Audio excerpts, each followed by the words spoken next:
afternoon. My name's Julie Miller and I'm one of the History Indoors people working at the University of Essex, trying to bring history to people while they're in the lockdown. Today we're doing something a little unusual. We're actually going to be interviewing somebody. This is my friend William Geller, who is an artist and a designer. Bill has a special interest in a vessel called the Jersey, which was built here in our hometown of Maldon in Essex during the Civil War. And this conversation will sit nicely alongside Michael Seal's recent discussion about Essex in the Civil War.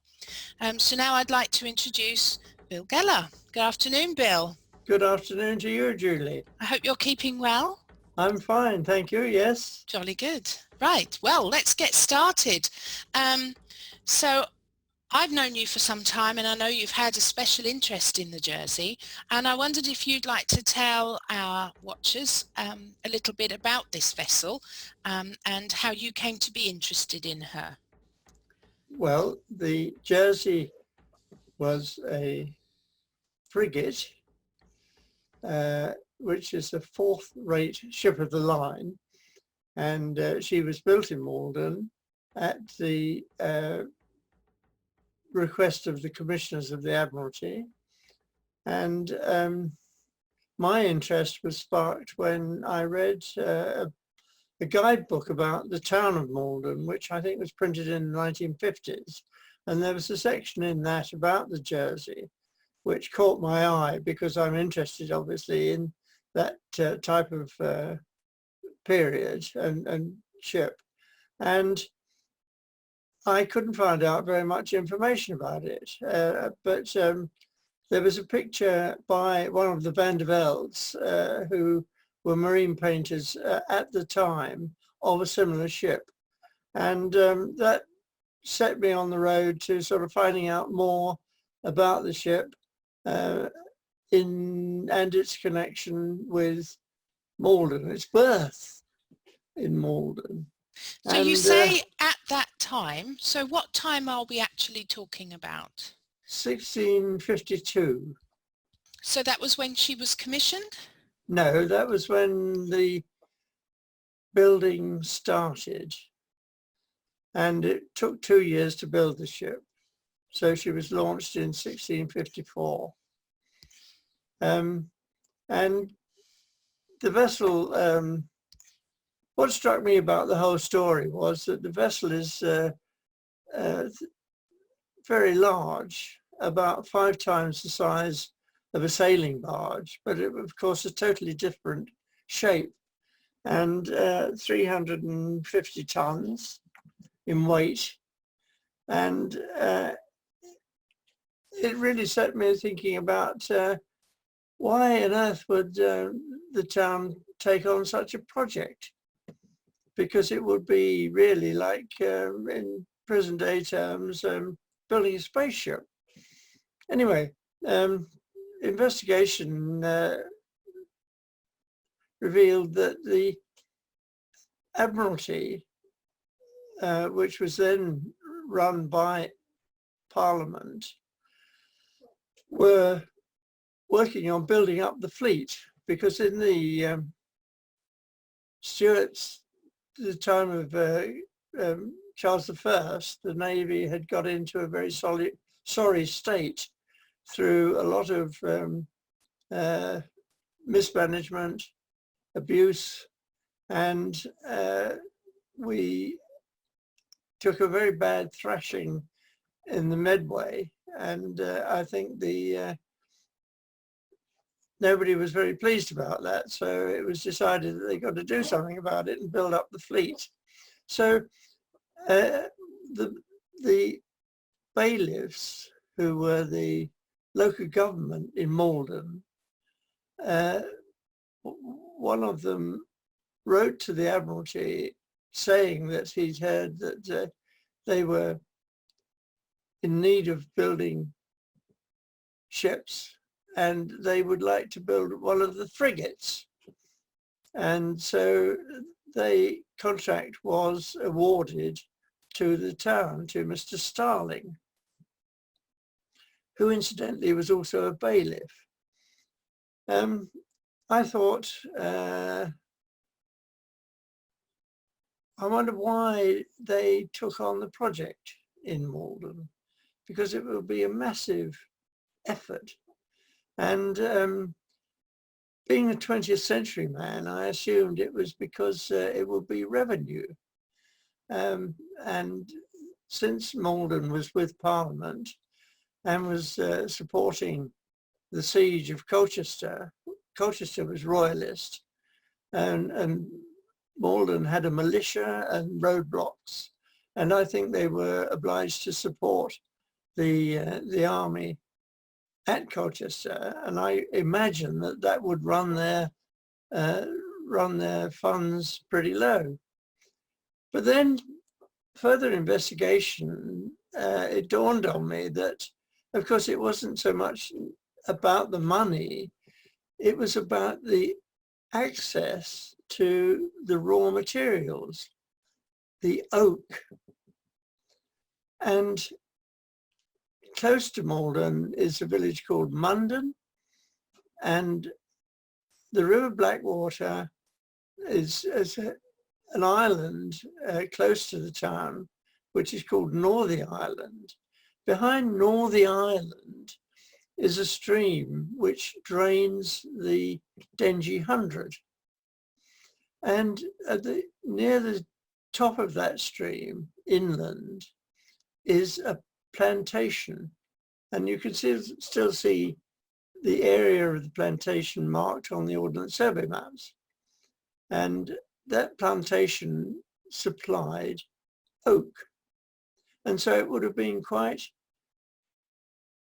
easy, easy is the wrong word, but it would have been a workable facility to take the timber from the plantation, which is probably about half a mile away from the river, to the stream, and which was also tidal, so they could float the logs or in whatever form the wood was in on a falling tide, so that it would reach the main river, the Blackwater, hold it there until there was a rising tide, a flooding tide of the Blackwater, which would float the wood up to the town.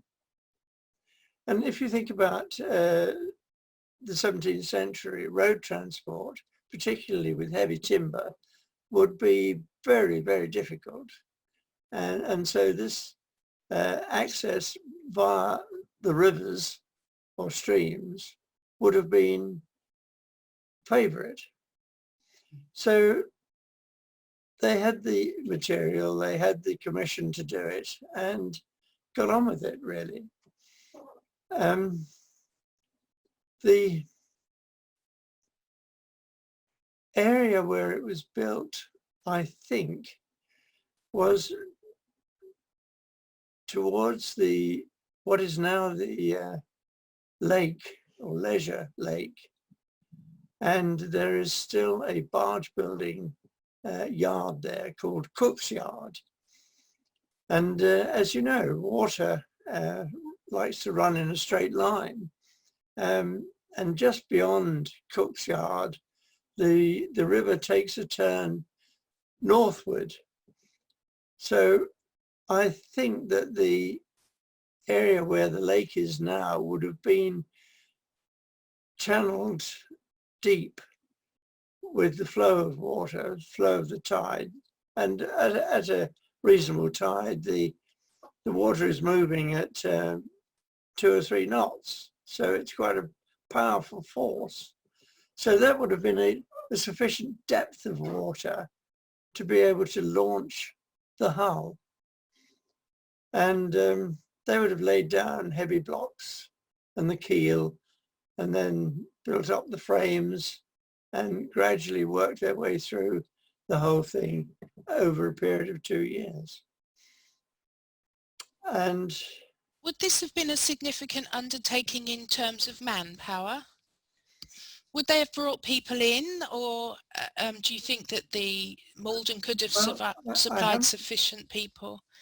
I haven't found any records of of that, but I would agree with you that it would be a significant, it would need a significant number of carpenters and other trades.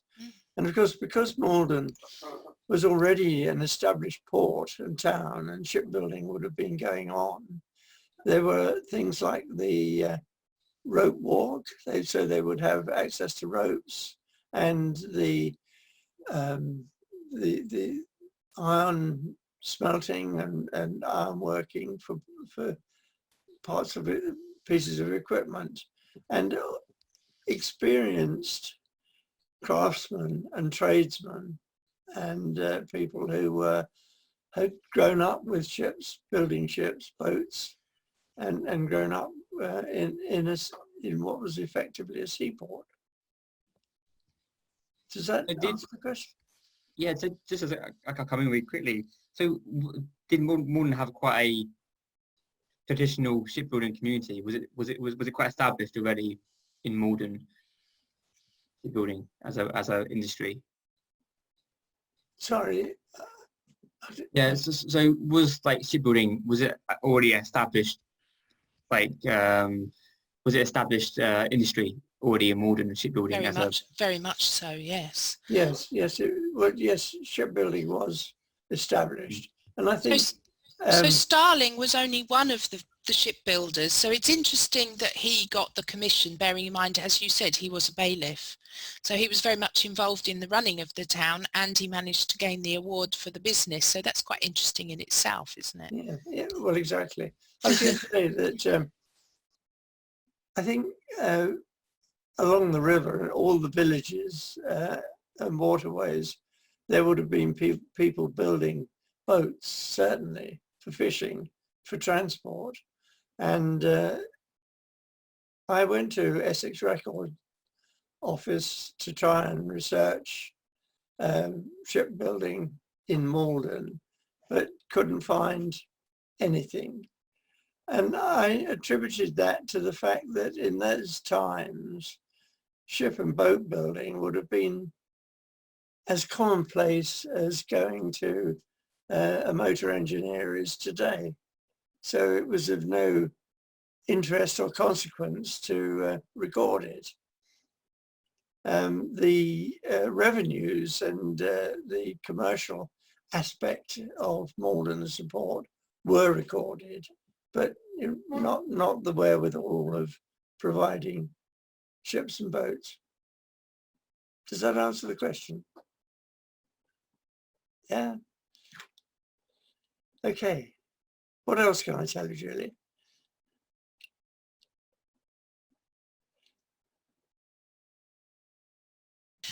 I'll try that unmuted this time.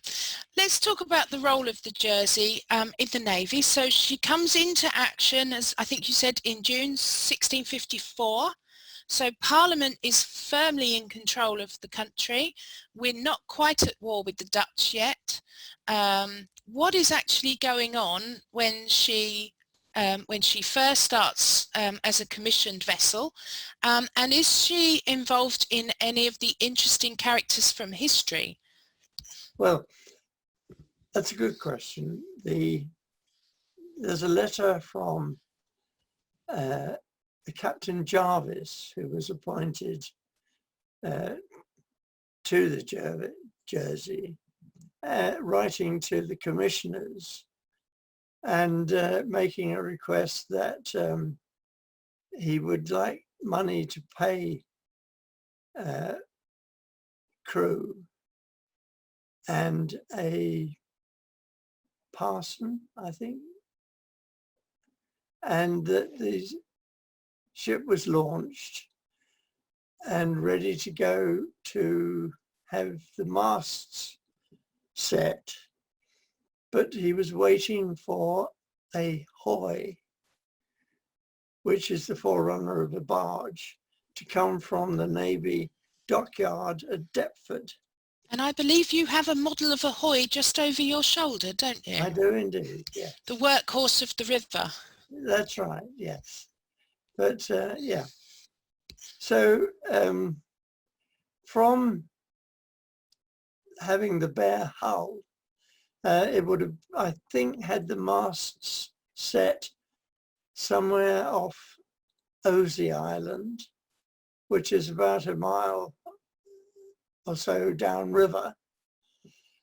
And then it would have gone to Harwich, which had a naval dockyard at the time. And they would have supplied the cannons and turned the thing from simply being a sailing ship into a warship. And from then on, it would have joined the fleet.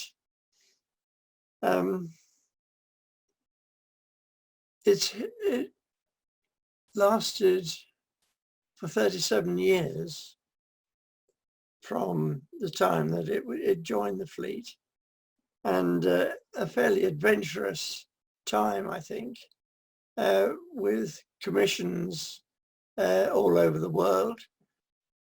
Frigates were used either as the eyes of the fleet or in escort duty for convoys, because everybody was pinching everybody else's ships. And there were things like slavers who would cruise around the Cornish coast picking up people, and there were pirates and all sorts of people misbehaving. So a small warship would be very well employed, and she had some connections with the great and the good, certainly, because Samuel Pepys was asked to, was given a commission later in the, after the Restoration, by the Duke of York, the King's brother, to become captain of the Jersey, so that he was eligible to sit on a court-martial for somebody. And I think Pepys noted in his diary that he was much pleased that he had a captain's salary. Sure he was, but would he have known how to steer the ship should he have had to? Well, he didn't ever actually step foot on it. Oh, what a shame.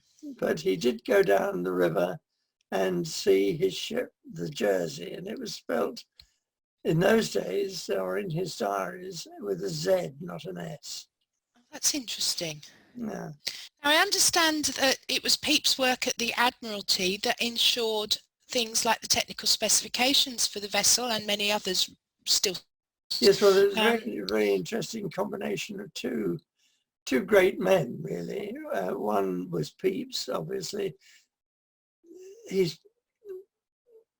popularly known as a diarist, but of course he did an enormous amount of work in sorting the Navy out into an effective organization, institution, I suppose, almost, with not only the ships, but the way the ships were manned and organized, and the infrastructure necessary to maintain and supply and equip a world-class fleet. And he worked with a naval architect who was head of the Navy dockyard at Deptford, and he was Anthony Dean, and he was subsequently knighted for his work. But between them, they developed a system of rating ships for the Navy. And so a 100-gun ship would be a first rate, and a 74-gun ship would be a second rate, and so on down to a sixth rate. But the Jersey was, as a frigate, was a fourth rate of 50 guns.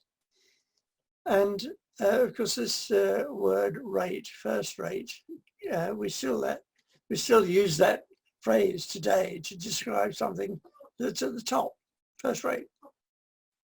And they were responsible for introducing that system. And previously, warships had been built on a kind of, well, let's build a warship and how many guns and so on and so forth. But when this was established, Pepys asked Anthony Dean to write down for him how the ships, their specification. And this turned out to be a massive book. I don't know whether it's a book or whether it's papers, but it was called the Architecture Nivalis. And it was given to Pepys by Anthony Dean. And the reason that we know a great deal about shipbuilding at that time is that when Pepys' papers were lodged with Maldon College, there is a complete specification for all the ships of the fleet. So if I understand you correctly then, Pepys commissioned this work and Dean gave it to him personally, so these documents ended up in Pepys' personal collection rather than at the Admiralty, which is possibly how they have survived. Yes. That's extraordinary, isn't it? Yes, it is. Well, we're very fortunate that that happened, I think. And there's a lot of obviously very accurate information in the National Maritime Museum. And I think if one were to go to the museum, you could probably find the logs of the Jersey, because people don't throw things like that away, or we don't in this country anyway. Michael, were you going to come in with something there? I was going to say, it's just amazing that we have these documents because it tells us so much about the naval warfare and the development of naval warfare. Because the Anglo-Dutch wars, which this is all taken around, shaped British naval warfare for centuries after. So these documents are so rich and so amazing that it's incredible that we have them, and I'm so thankful that we do. Yeah, well, I think that the organisation and the establishment of the Navy had a very good foundation with both Dean and Pepys. But of course, at the time, there were still great problems with the paying the men. There was a great shortage of money, and the conditions for the men that manned the ships were pretty awful, well, dreadful, in terms of living accommodation, food, and once you finished a commission, being paid off with a chit rather than with money. And the people ashore hating the practice of the seamen trying to change these chits into money, because they wouldn't necessarily, I mean, it would be bouncing checks, I think. And in Charles I's time, the situation was so bad that there were mutinies, and you could get a commission from the king to be an admiral, and I think there were 2 admirals to every ship on massive salaries and pensions, and these people didn't ever go to sea, and they regarded the men that were seamen as they were called the tarpaulins, but they actually knew how to work a ship and fight, use it as a weapon. So in fact, they're much the same as Pepys then, in that he never actually set foot on the ship, but he drew a captain's salary. Exactly. And is the tarpaulin where we get the term of the Jolly Jack Tar from? Oh, that's I'm not sure about the origin of that. Not sure about how jolly they were, admittedly. It sounds quite likely.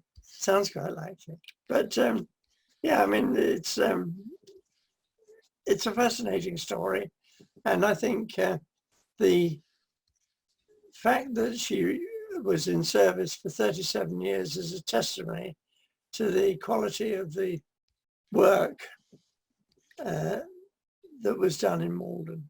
So what happened to her then? Did she have a glorious or an ignominious end?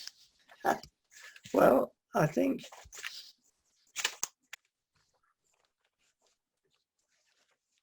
she had an ignominious end, as so many. She was engaged in a lot of action in home waters. She was involved in a number of significant naval battles. Santa Cruz, which was near the Canary Islands, a battle of Lowestoft in the Second Anglo-Dutch War. She saw service in the Mediterranean. That would have been on convoy duty, I think. And she was on a commission in the West Indies, Jamaica. The beginning of the end was on the 18th of December 1691. She was captured by 2 French warships off Guadeloupe and was turned into a French privateer. And in 3 years later, 1694, she ran into a British squadron near Brest, HMS Monmouth, Resolution, and the fire ship Roebuck, and they destroyed her, and she was burned. So that was the end of the story for the Jersey. So she lived 40 years and served for Britain for 37, and then 3 years for the French before the Brits burned her and sank her. Yeah. Oh, that's a shame. Do we know her final resting place? Has her wreck ever been discovered? Yes, Bethune Bay. Bethune Bay. Bethune Bay. Near Brest. Near Brest. So that's in the North Sea? Is that in the North Sea? Well, it's the Atlantic port, isn't it, Brest? I don't know. I don't know. Sorry. I need notice of the question. Sorry. Michael, have you got any thoughts on this as a Civil War historian?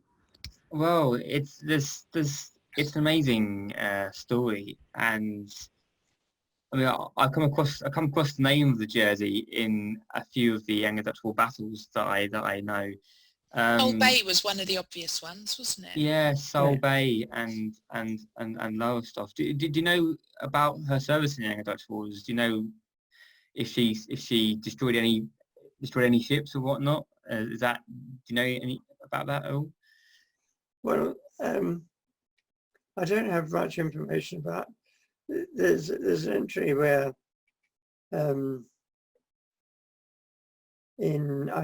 I think it must have been in the Second Anglo-Dutch War. She took part in a 4-day battle with the loss of 7 men killed and 9 wounded. And it will, I, as I said previously, I expect that the National Maritime Museum would have much more information about her. Yeah. So there's still more to discover then, isn't there? Oh yes, I think so.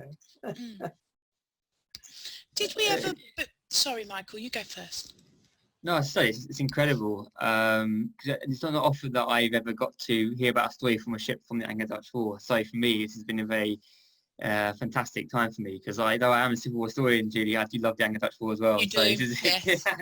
this has been a very interesting thing for me. Actually, to hear about a ship that has served that sort of service, that got involved in the 4 Days Battle, which was a massive battle in the Anglo-Dutch Wars, and then to hear about her end in the 1690s is fascinating. So, And being built in Essex. yeah. In a relatively minor town, not as big as somewhere like Harwich perhaps, or some of the big naval dockyards. So it would have been an enormous privilege for Maldon to have been chosen to build her. One wonders whether the revenue coming into the town was sufficient. Sometimes you can take these big projects on, as we all know, and they turn to be a poison chalice. I wonder, Bill, do we know whether she was considered a financial success to the town? I don't know the answer yet. We didn't do it again, did we? So I think, Julie, the records for the Commonwealth period in Maldon are few and far between, which I attribute to the fact that after the restoration of Charles II, everybody kept their heads down, because if you got it wrong politically, you'd really be in trouble. Yeah. And I'd like to imagine that in our wonderful Moot Hall, buried somewhere, is a rusty biscuit tin with the records of the Commonwealth period. Because they would have kept records. So far, the only thing I have found is an inventory of arms and armour from the 17th century. But yes, you never know. I have got a rusty tin and I am rummaging through the documents. I do wonder one thing as well. I mean, it's probably a question that we never know, but why was she called the Jersey? Is there a particular reason why the Jersey? Yeah, well, the Commonwealth liked Jersey because Jersey was with Parliament. Okay. Yeah, and subsequently, when Charles II came to the throne, he, and I suppose his brother, Duke of York, decided to keep the name because they had been well treated in Jersey by the people there during the Commonwealth period. So it remained, the name stayed. And of course, a lot of names did change in after. I know that the Nays became the Royal Charles, for example, and the like. So it's fascinating that there's this connection here between the Civil War and after that it stays the same. I think it's fascinating because it doesn't happen that often. So that's amazing. Because the Royal Navy didn't come into existence until 1670. Prior to that, it was the Navy, or the British Navy. And I think there have been quite a few Royal Navy ships named the Jersey. Yeah. Because maybe it all stems back from that in the 1650s. Maybe that's where the legacy started, and now it's continued on throughout many other ships' names, which I think is incredible, and it shows the last legacy of this ship. That maybe it's not there physically now, but it's there in other ships, which I think is an amazing thing. Yes, I mean, I haven't looked at the Navy list, but there may well be a Jersey sailing today. Yeah, definitely something to have a look for, and to see if it is there, because that'd be fascinating to know. Good. Okay. Yeah. Hey, Julie. Can I, anything else? It's absolute, no, I was going to say that's absolutely fantastic, Bill. I really appreciate you talking to us today, telling us about this vessel. I understand that there are a couple of illustrations available that you have done, Yeah. and what we'll do is we'll make sure that those illustrations are available with the film so people can see what we're actually talking about. Because I know you've done a lot of research and you've put these drawings together. Which I think people would be very interested in seeing. So Bill, tell me, does your research continue or have you moved on to other projects now? Well, I spent several years on and off researching it, so yes, I have moved on to other projects. Fair enough. Well then, I'll say thank you very much. We'll Yes, call, and we look forward to hearing from you on some of your other projects in the future.